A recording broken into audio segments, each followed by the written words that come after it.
दक्षिण कोरिया की राजनीति में पिछले कुछ घंटों में नाटकीय घटनाक्रम देखने को मिला। राष्ट्रपति ने मंगलवार 3 दिसंबर को देर रात अचानक ही देश में इमरजेंसी मार्शल लॉ लगाने की घोषणा की, लेकिन इसके 6 घंटे बाद ही उन्होंने इस फैसले को वापस ले लिया।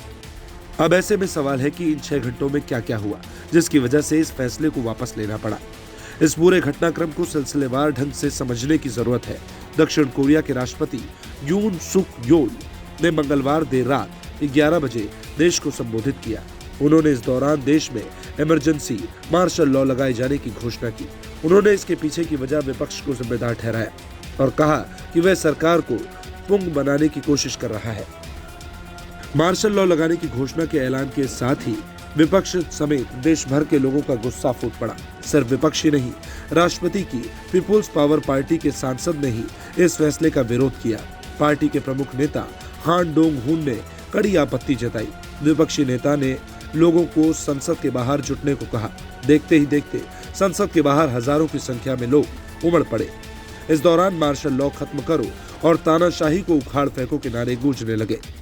इस उग्र स्थिति को देखते हुए पुलिस ने संसद परिसर को घेर लिया, लेकिन कई विपक्षी नेता बैरिकेडिंग पार कर और खिड़कियों के जरिए संसद परिसर में घुस गए।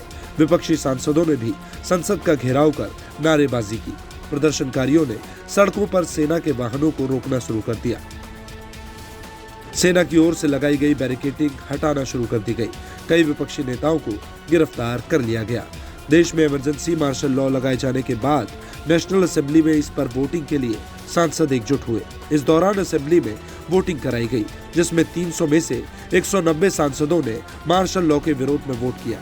दरअसल देश की संसद में विपक्ष को बहुमत हासिल है, जिस वजह से राष्ट्रपति हमेशा विपक्ष पर सरकार को पुंग बनाने का दावा करते रहे हैं।